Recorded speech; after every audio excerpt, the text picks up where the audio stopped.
All right, so we're diving deep today into the 7 habits of highly effective people. Okay. And, I think everyone listening's probably heard of this book. Right. But we're going way past just the basics. Yeah. We're working with excerpts from the actual book. Awesome. And also some commentary that Sean Covey, Stephen's son, added to the newer editions. Okay. So to help us really pull out all the good stuff, all the wisdom that's in here. Yeah. I've got an expert in personal development strategies with me. I'm thrilled to be here. I think this book has really had a big impact on a lot of people. It has. And I think there's always more to learn, even if you've read it before or you're familiar with the 7 habits. Yeah. I think we all know the titles of the habits, probably. Yeah. But do we actually live them? Right. Yeah, that's the question. That's the big question, right? Yeah. And so one of the things that Covey tackles right off the bat is this idea of the power of paradigms. Okay. Right?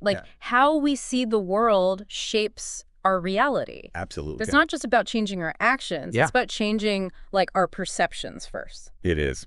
And he uses this great analogy. You know that one about the 2 battleships in the fog? Oh, yeah, that's a good one. So, one captain, he thinks he sees another ship out there, and so he signals, hey, you need to alter your course. Mm-hmm. And so they're going back and forth, both of them. Yeah. Absolutely convinced they're in the right. Yeah. Until finally, this booming voice comes out of the fog. It's the lighthouse keeper. Oh, wow. And he's like, hey, you guys are about to crash. Oh, man. So our paradigms, are kind of like that fog. They're distorting what's actually there. They are. So how do we even know when our paradigms are leading us astray? Yeah, it's a good question. That's a good question. Well, how do we spot that? Yeah. So that's where this whole concept of paradigm shifts comes in, right? Okay. Think about major scientific discoveries, right? Uh-huh. The Earth being round or germs causing diseases. Right. These were huge. These were revolutionary ideas. Yeah. That completely shifted how people understood the world. Right. And Covey's argument is that personal growth often requires the same kind of shift. Okay. He tells a story actually about his own son who was struggling in school. Okay. And how all these external techniques they were trying. Yeah. They weren't working. Right. Until they shifted their perceptions of the situation. Oh, interesting. So it's not just about doing things differently, it's about seeing things differently. Right, okay. And that can make all the difference. So we need to be aware of those really deeply ingrained assumptions that we have. Mm-hmm. But how do we actually go about changing them when they're so ingrained, they're so much a part of us? Well, that's where Covey's distinction between character ethic and personality ethic, I think, comes in. Okay. So the character ethic, that's all about the fundamental principles, right? Right. Integrity, fairness, courage. Right, yeah. It's about who you are at your core. Got it. The personality ethic, on the other hand, okay, it often focuses on those quick fixes, right, outward techniques for success. Yeah. But without that solid foundation. So it's like trying to build a house on sand versus building it on bedrock. Exactly, yeah. One's going to weather the storms much better. Yeah. And Covey, he uses this analogy, too, of trying to navigate Chicago with a Detroit map, right? Yeah. The wrong approach just won't get you where you want to go. Makes sense. So relying solely on that personality ethic, you might get some temporary success. Okay. But it's not sustainable in the long run. Yeah. You need that underlying character strength. You need that bedrock. Right, and that ties into his idea of the maturity continuum, right? Yes. This idea of moving from dependence to independence, to interdependence. Exactly, yeah. So dependence is that initial stage where we're relying on others, right? We need people to take care of us. Yeah. We're not able to do things on our own yet. Right, and then independence is okay, now I can take responsibility for myself. Yeah. I can, take care of my own needs. Right. But then that ultimate goal is interdependence. Right. And that's the realization that we can achieve so much more when we collaborate, when we work together. It's it's like a team sport, right? Yeah. You can't win a basketball game with just one player. Right. You need everyone working together, playing their part.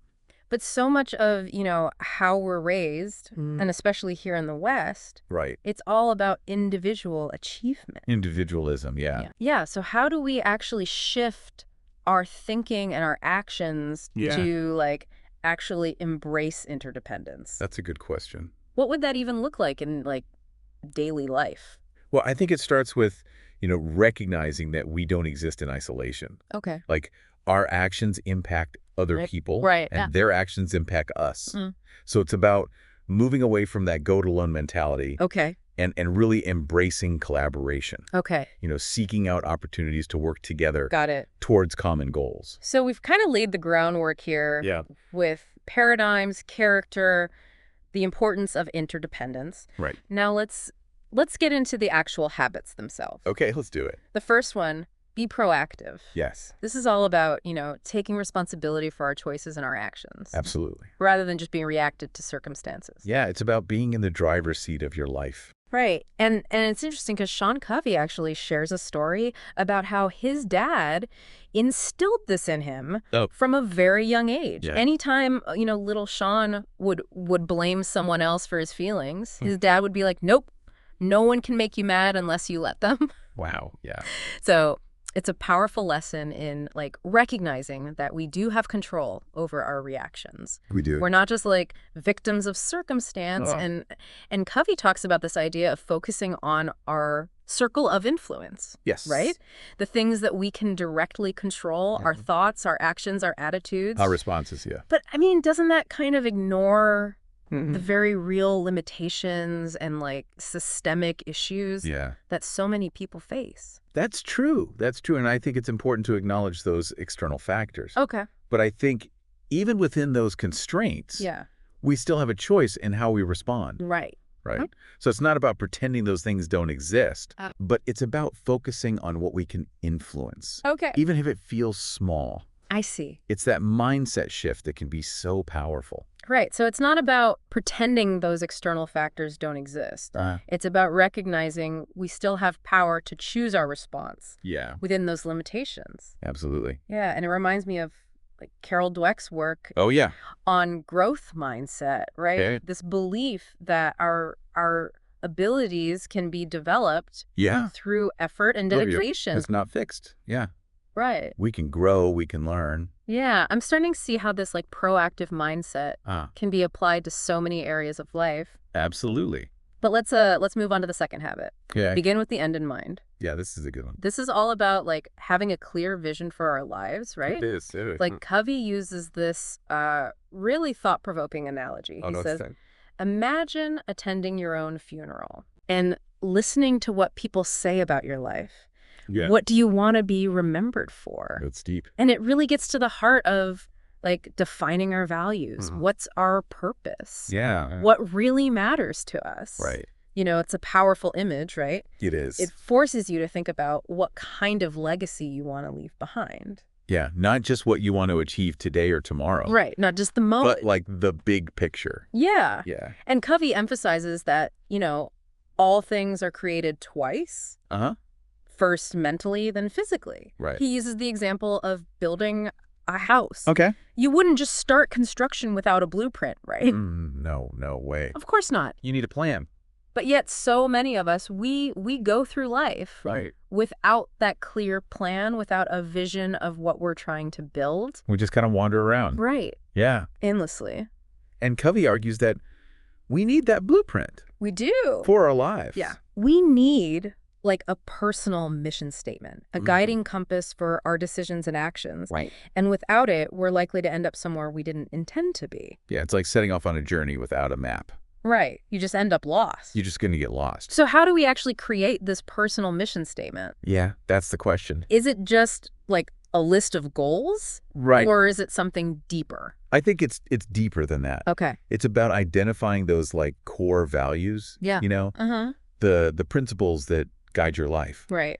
It's about defining what success actually means to you. Okay. Not what society or other people tell you it should be. Got it. And it's about like articulating your unique contribution to the world. Right. The impact you want to make.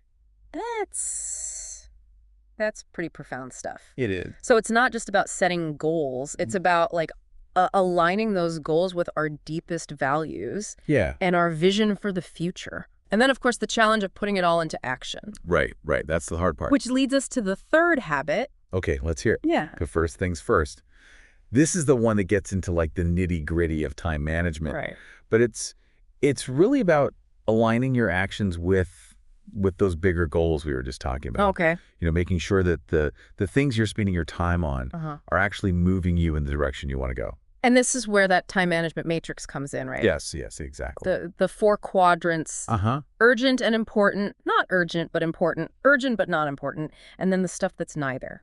Right, all those things that we just kind of let clutter up our lives. Yeah, and he makes this like really compelling case for focusing on quadrant 2. Yes, he does. Those things that are important but not urgent. Right, the things that contribute to our long-term goals. Right. But they don't have that like immediate pressure of a deadline. So things like planning, building relationships, personal development, all those things that we know are important. Yeah. But we tend to put off. Because there's no like immediate fire to put out. Exactly, yeah. But let's be real, like it's so easy to get caught up in that urgent stuff. Oh, it is. The emails, the deadlines. And the phone call. All the demands on our time. Yeah, it just never ends. So how do we actually carve out space for those quadrant 2 activities? Right. When everything else feels so pressing? Yeah, well, I think it's about being intentional. Okay. Covey talks about like the importance of actually scheduling time for those activities. Yeah. Blocking it out in our calendars. Right. As if it were like an important meeting. Like you're not allowed to schedule anything else during that time. Exactly. You've got to protect that time. Okay. And it's also about learning to say no. Oh, there's that word again. I know. It's a hard one. It is. But it's so important. To things that aren't aligned with our priorities. Yeah, I think that's something I'm working on. Me too. It's a constant battle. It is. But Covey also, he highlights the power of delegation. Oh, yeah. He tells that funny story about directing his wife's filming. Oh, yeah. During the family vacation. Yeah, he calls it gopher delegation. Right, where you're so focused on controlling every detail. Yeah, you're not really delegating at all. Exactly. You're just giving people orders. Yeah. And he talks about stewardship delegation. Okay. Which is about focusing on, like, clearly defining the outcome you want. Okay. The guidelines, the resources. Right. But then giving people the autonomy to actually achieve it in their own way. So it's about, like, trusting them to get the job done. It is. Right. Not micromanaging every step. Exactly. Which is, something I definitely struggle with. I think we all do, to some extent. So we're being proactive. We've got our vision. We're prioritizing. Right. Now things start to, like, shift a little bit. Yes. As we move into what Covey calls public victory. Right. And this is where, like, relationships become central. They do. And he introduces this great metaphor. Okay, I'm intrigued. Before he dives into habits 4, 5, and 6, okay. It's the emotional bank account. Oh, yeah. I love that one. And it's just like, a financial bank account. You're making deposits. You're making withdrawals. In your relationships. Yeah. Right. So deposits are those things that, like, build trust and connection. Right. Like understanding someone's perspective. Yeah. Keeping promises. Clarifying expectations. Being kind, showing respect. Right. And then withdrawals are those things that damage trust. Like breaking promises, being disrespectful, failing to listen. Right. All those things that kind of chip away at the foundation of the relationship. Yeah. It's such a powerful visual, right? It is. For understanding how we, like, build and maintain strong relationships. Absolutely. And Covey's argument is that, consistently making those deposits is essential for creating that foundation of trust. That allows for, effective collaboration. Right. And communication. Which leads us right into habit 4. Okay. Think win-win. This is a big one. This is about, like, shifting our mindset from competition to cooperation. Yes, exactly. Seeking out those solutions that benefit everyone involved. It's about moving away from that, like, win-lose paradigm. Okay. That's so prevalent in our society. Yeah. We're always taught to compete, to be the best, to come out on top. Right. Like it's a zero-sum game. Yeah. And Covey tells this story about a company president who is struggling with this lack of cooperation among his employees. Okay. And he just assumed they were being selfish. But Covey helped him to see that the problem wasn't the people. Right. It was the system. Okay. The company culture was actually set up to encourage competition. So it was like baked into how they did things. Exactly. It wasn't about the individuals. It was about the environment they were in. Right. And I think that's true in a lot of areas of life. We're often operating within systems that encourage win-lose thinking. And we don't even realize it. Right. We just think that's how it is. So how do we break out of that? Well, I think it starts with awareness. Okay. Recognizing those systems and then making a conscious effort to shift our thinking. To actively look for those win-win solutions. Exactly, to approach every interaction with that mindset. But what about those people who are just stuck in that win-lose mentality? Right. How do you deal with them? Well, it takes courage and consideration. Okay. Courage to stand up for your own needs and wants. All right. But also consideration to understand and respect the needs of others. So it's not about being a pushover. No, not at all. It's about finding that balance. It is. It is. Where everybody can come out ahead. Right. And sometimes the most effective solution is no deal. Oh, okay. If you can't reach a mutually beneficial agreement, right, it's better to walk away than to force a win-lose outcome. So win-win doesn't mean sacrificing your own principles or values. Exactly. It's about finding a solution that works for everyone. No. But once you've established that foundation of trust yes, and mutual benefit, then you can really start to unlock the power of habit 5. Right. Seek first to understand, then to be understood. This is all about empathetic listening. It's so hard though, isn't it? It is. It is. I know I'm guilty of this all the time. My mind is already racing ahead, right, thinking about what I want to say next. Yeah, we're so quick to jump in with our own thoughts and opinions. Right, instead of actually hearing what the other person is saying. And Covey points out that, most people listen with the intent to reply. Oh, that's so true. Not to understand. Right, yeah. And he describes 5 levels of listening. Okay. Starting with ignoring, then pretending to listen, then selective listening. Okay. And then active listening, where you're actually paying attention to the words. But even attentive listening isn't enough. No, not really. Okay. The highest level is empathetic listening. Okay. And this is where you're not just hearing the words. Yeah. But you're trying to understand the other person's perspective. Okay. Both intellectually and emotionally. So you're really putting yourself in their shoes. You are. You're trying to see the world through their eyes. Yeah. That's hard. It is. It takes effort. But I have experienced, the power of that when someone truly feels heard and understood. Yeah. It completely changes the whole dynamic. Absolutely. Of the conversation. Yeah. The walls come down. Right. Defensiveness melts away. Yeah. And you can start to, connect on a much deeper level. Right. And Covey argues that, this is essential. It is. For achieving those win-win solutions that you're just talking about. Right. Without understanding, there can be no real cooperation. So we're laying the groundwork for true collaboration. Yes, we are. Understanding each other's needs, perspectives. Right. And that leads us to habit 6. Okay. Synergize. Ah, synergy. This one always makes me think of that quote. Which one? The whole is greater than the sum of its parts. Yes. Yes, that's a good one. And Covey, he shares this example of Larry Page and Sergey Brin. The Google guys. Yeah, the founders of Google. Right. And he's like, their differences, their unique perspectives were actually key to their success. They didn't try to force everyone to think alike. Right. They didn't want everybody to be the same. They embraced those differences and leveraged them. To create something new. To create something truly innovative. Yeah. And I think that's such a powerful lesson. It is. Because so often we try to fit in. Right. We try to conform. We try to be like everyone else. Yeah. But it's our differences that make us special. So synergy is recognizing that we all bring something unique to the table. We do. And when we combine those strengths, we can achieve so much more than we could individually. Yeah, but how do you actually create that kind of synergy in a team setting? Well, Covey talks about the importance of valuing and leveraging those differences. Okay. Fostering open communication. Creating a space where people feel safe to share their ideas. Okay. Even if they're different from the norm. And he also talks about a tool called force field analysis. Oh yeah, that's a good one. And this is basically a way to understand the driving and restraining forces that affect change. So, you're identifying the factors that are pushing for change and the factors that are resisting it. And then finding ways to use synergy to overcome that resistance. Exactly, to create positive momentum.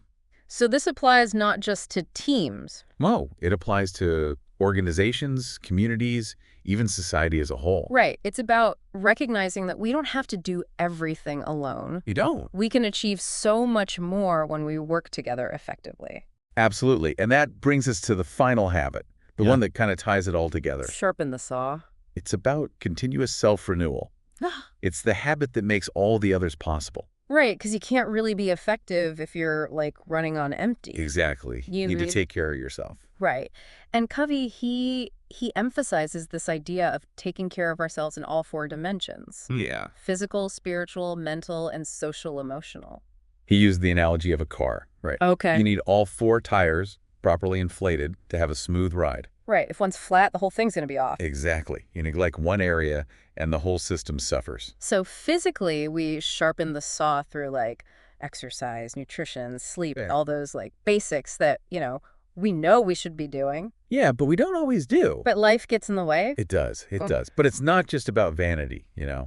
It's about having the energy and stamina to pursue our goals. Right, to actually show up. To show up fully in our lives. Yeah. And then there's the spiritual dimension. Right. Which is a little trickier to define. It is, yeah. It's not necessarily about religion. Right. Although for some people it might be. Yeah.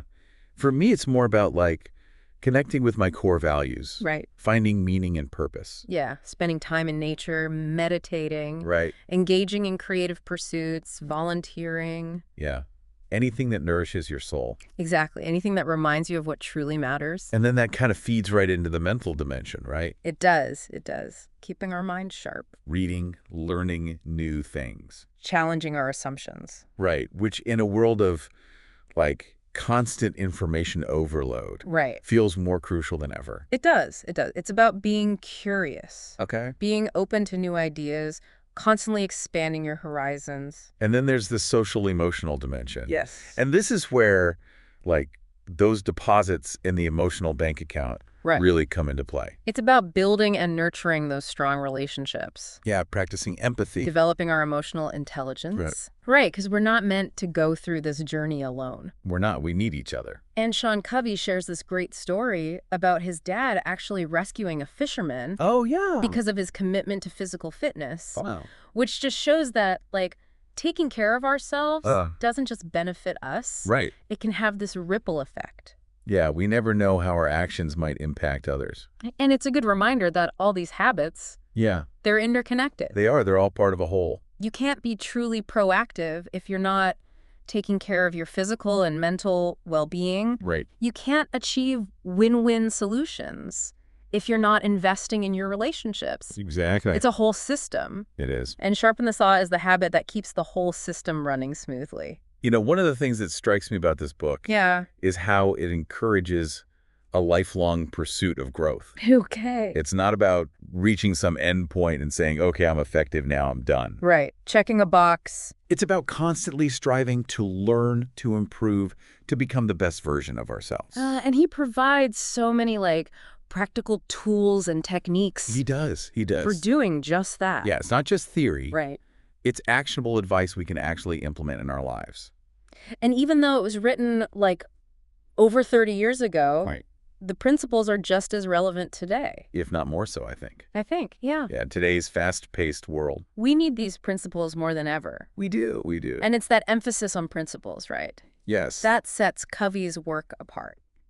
It's not just about achieving success. It's about building a life. It's about integrity, meaning, and purpose. And if there's one thing I hope our listeners take away from this deep dive, it's that, they have the power to create positive change. In their own lives. In their lives. They have the power to choose their response to any situation. Right. They're not just victims of circumstance. To define their own success and to build a life that reflects their values. That's a powerful message of empowerment. It is. So as we wrap up here, I want to go back to that final thought you mentioned earlier. Yeah. Like, which habit for you, like, really resonated? I've been thinking about that a lot through our conversation. And honestly, it kind of shifts depending on what's going on in my life. Right. But today, I think I'm going to focus on begin with the end in mind. Okay. With so many distractions, and demands on our time, it's easy to lose sight of the big picture. Yeah. To get caught up in the day-to-day and forget what we're really striving for. That's a good one. And for me, I think I'm going to double down on seek first to understand, then to be understood. I love that. It's just such a powerful reminder to, like, put my own agenda aside, to really try to listen to others. Yeah. and see the world from their perspective. It's a habit that can transform our relationships, our work, our communities. It's been so insightful exploring these habits with you. The pleasure was all mine. And a huge thank you to all our listeners. Yes, thank you for joining us. For joining us on this deep dive. We encourage you to explore the book further. Yeah, pick up a copy. Discover how these principles can transform your life. Until next time, keep learning, keep growing, and keep striving for effectiveness in all areas of your life.